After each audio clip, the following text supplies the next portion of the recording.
It's time to hear the story, make the connection, learn the lesson, and gain the wisdom. Are you ready? Let's get charged and be changed. The Sister Speak Brother Break Show. Conversations on grace, healing, and deliverance. This is Marcy Bush. Come on, let's journey together. Hello, and thank you for joining us for the Sister Speak Brother Break Show. Today I have a super special guest with me. This is one of my dearest friends. She is a sister to me, and I've known Felicia now for about 16 years, somewhere in there. And like I said, she's super special to me. But today we have her here because she has a part of her testimony that I believe, and there are several different aspects of her testimony, so don't be surprised if you see her another time. But today we are going to focus on domestic violence and the road to forgiveness. So please welcome Felicia Gary. Thanks so much for being with us today, Felicia. Thank you for having me. Yes, ma'am. So will you tell us about, because there was domestic violence that you witnessed in your home. Mm-hmm. And so can you just kind of walk us through what that was like? When do you remember what were some of the first instances that you can recall? I think that I can recall, it went back as early as probably 4 years old. Okay. I can remember some episodes where my mom and I and my dad, we lived up the street, like maybe 4 houses from my grandparents. And I remember an episode where we left and went out the back door and went through the path to my grandparents' house. We being you and your mom? Me and my mom. And I remember being locked up in my grandmother's bedroom. Okay. And my mom being in there, my grandma and my aunt, and everybody saying, don't go out there, Gloria, which was my mom. Okay. Don't go out there, don't go out there. And of course, I'm nervous. And I'm just kind of looking around like, what's going on? Right. And I can hear my dad in the living room saying, Gloria, come out here. I just want to talk to you. And I can hear my cousin saying, you need to leave. You need to leave. And my grandfather saying, she don't want to talk to you. You need to leave. I ain't going nowhere. And my mom said, maybe it's best I go out there. And I'm holding on to her, clenching her like, Mom, please don't go. Please don't go. And everything is chaotic. That's one of the first episodes that I remember as a child. Okay.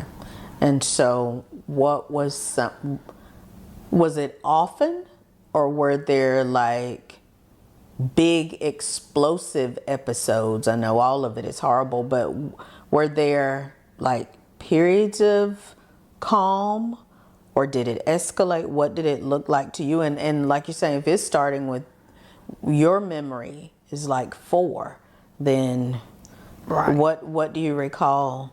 The funny thing about it is I don't recall like it being calm or it being violent. I only remember the episodes. Okay. I can't tell you what it was like with my mom and dad in the house together. I have no idea. It's like parts have been forgotten or lost. Okay. When there was episodes, they were big. I do know that my dad, he had some issues, because I do remember as a child, he would take the broom and sweep the front yard on his way to work. And that way he would know if somebody came in the yard and he didn't. Right. And I remember an episode, as I'm a child, I'm a child, and he came home and I'm outside playing and he sees somebody that been in the yard. And as a child, he asked me, somebody was here, and I said, yeah, a man came. I'm only a child. Right. And it blew up to something. It was the insurance man. Okay. But it blew up to something that shouldn't have been. Right. And I just remember they would always go to a certain part of the house. And yeah, I would go there, but I knew what was going on. I could hear my mom hollering and screaming and, but I just, other than the episodes, I can't remember anything. Okay. And so a life that's the thing that you remember most about growing up. Did your mom ever talk to you about any of the episodes? No, we never talked about it. Okay. Never. Never. Nobody. Never. What did an episode look like? Did he beat her? Was it a lot of verbal, or was it both? Was it stuff that people could see? Like, would it be visible to others after it happened? Oh yeah, it would be visible to others. It was a lot of verbal abuse.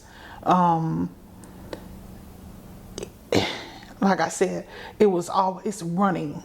It was always like running. I think the last episode we ran once again to my grandma's house. And at that time, my mom was like, I'm tired. I'm tired of running this time.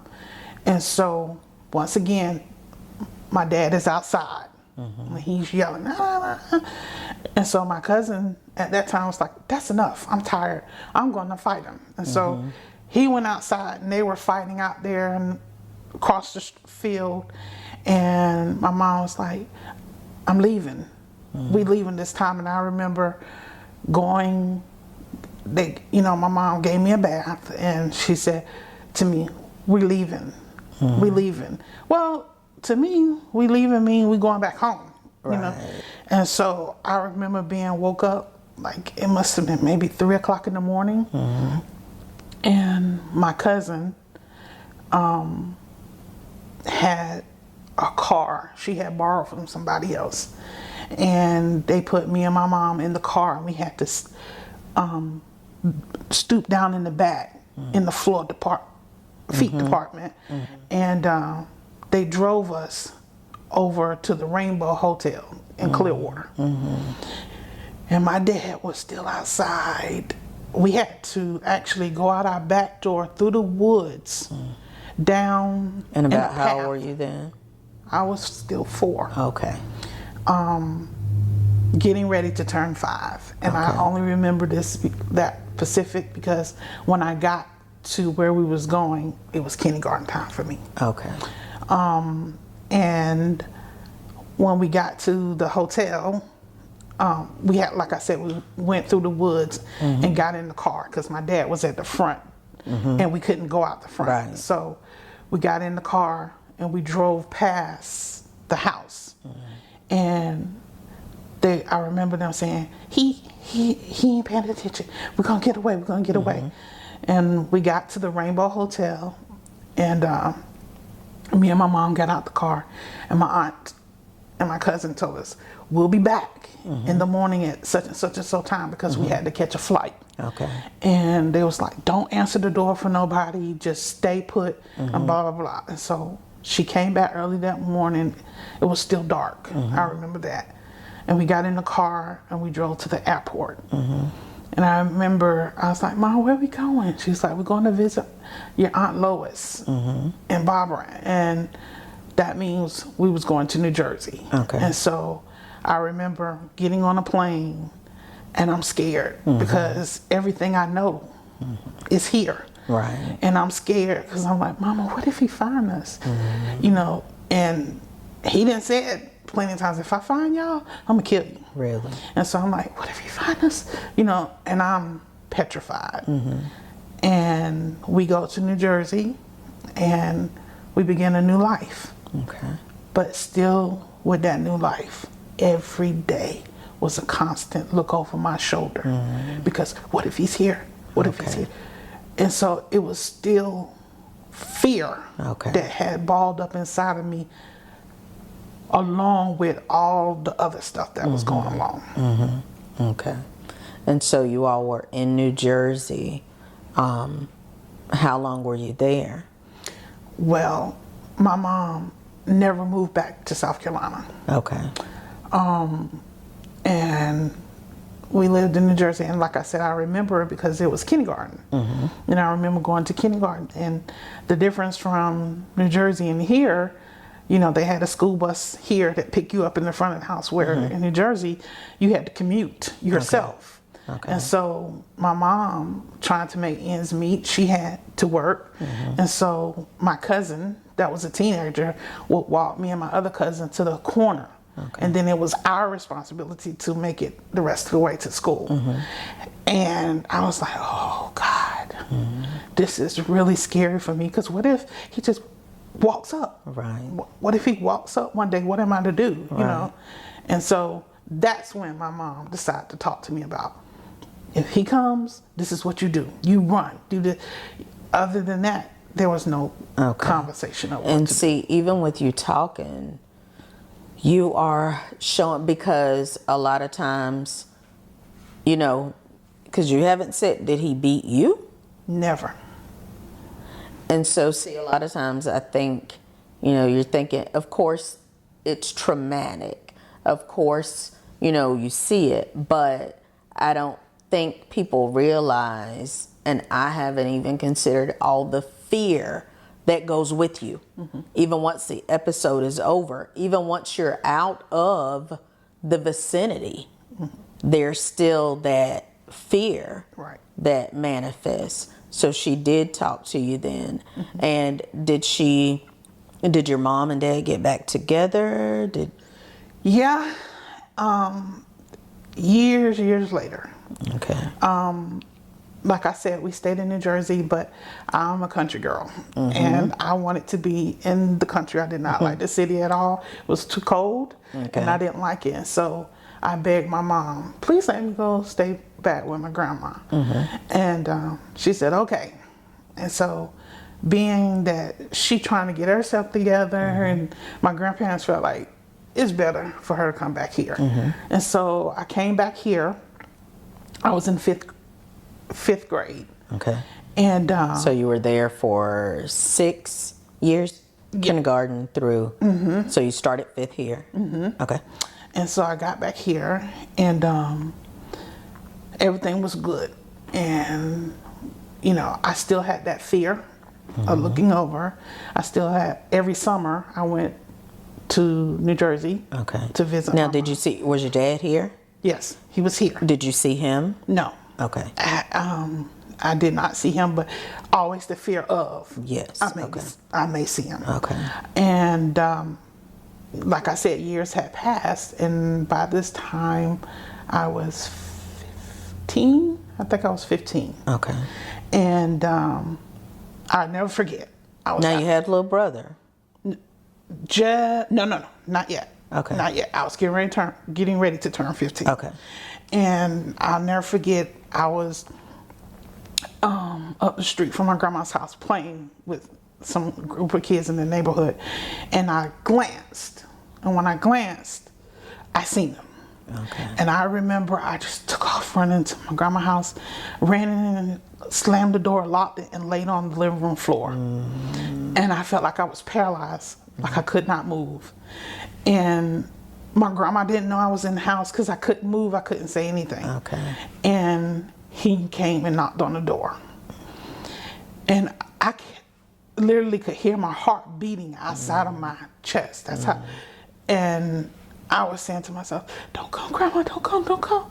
And so when she came in the living room, she, what you doing on that floor? Girl, get up off that floor. And I'm like, you know, I can't, as if I'm like paralyzed. I can't say, because fear had gripped me that bad. Okay. And she opened the door, and it was him. And everybody called him D. And she was like, D, what you doing here? He was like, Miss B, that's what he called my grandma. I ain't come to fuss. You know, I seen Felicia, and I just want to give her some money. And I'm still standing behind my grandma shaking. you know. And he said, I ain't gonna hurt her. I ain't gonna try to hurt nobody. You know, I just want to give her some money, you know. And so my grandma said, Felicia, do you? And I, you know, shook my head, no. And he said, well, I understand. You know, I understand. Can you give her this money, Miss B? And I'm gonna go ahead and leave. And so that calmed me a little bit. I was like, oh, thank you, Lord. Right. So at that time, I was like, okay. And so he started coming around. Okay. He started to see you. He started coming around. You know, he asked my grandma, do you think I can take her? You know, after about 3 months or so, he asked my grandma, you think I can take her to get some ice cream or something? And my grandma said, I have to call her mama to see. And so my mom, at that time, she had given her heart to Christ and everything. She was a minister, and so she was like, sure. Okay. You know, if you feel like he has changed, mama, yes. And so I remember going to get ice cream with him, still worried. Okay.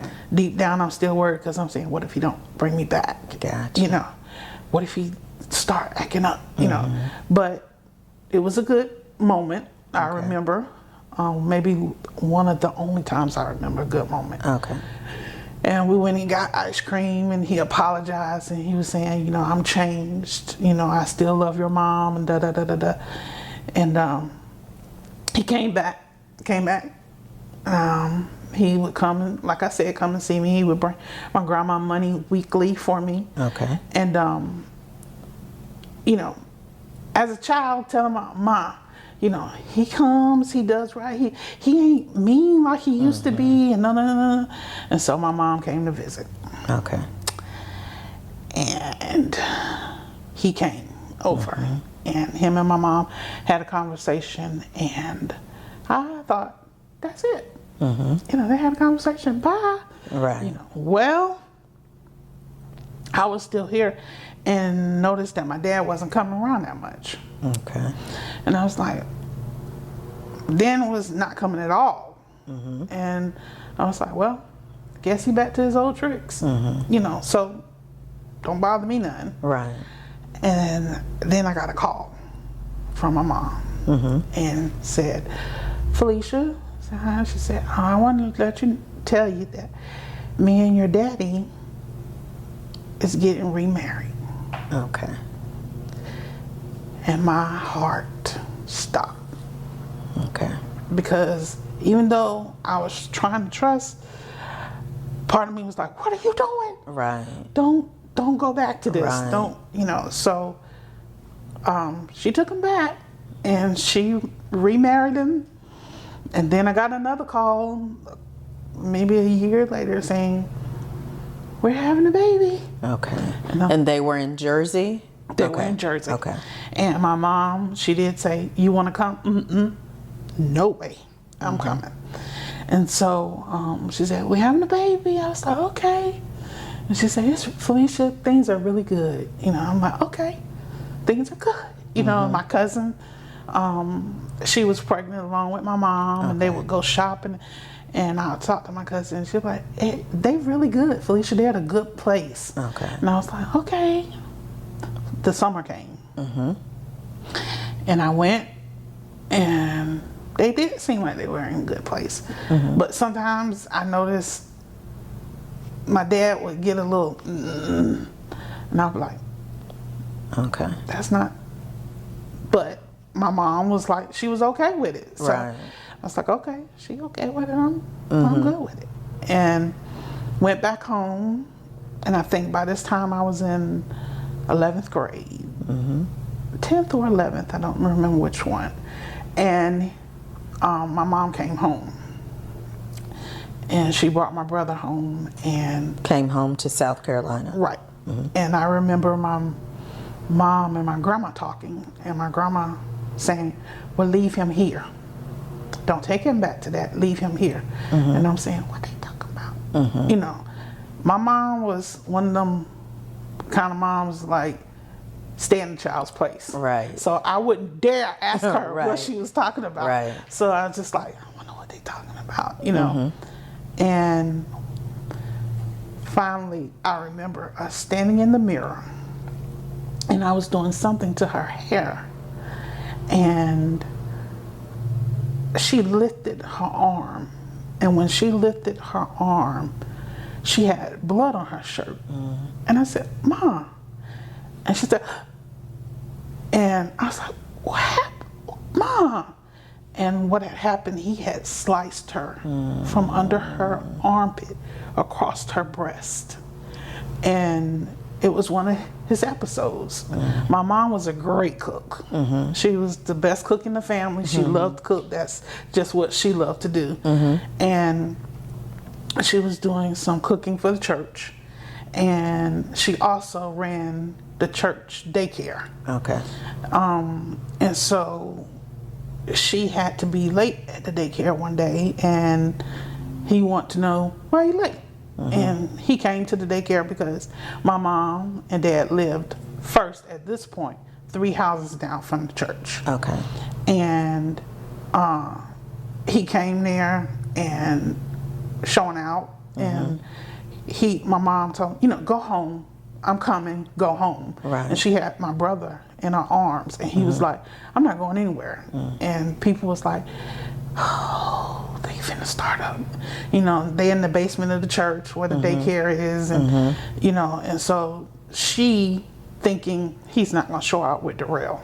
Right. As long as I keep Darrell in my hands, he's not gonna show out. That was my brother. And at that time, I think my brother was maybe 1.5, and he snatched my brother by the arm, and when he snatched him, he cut her with the other.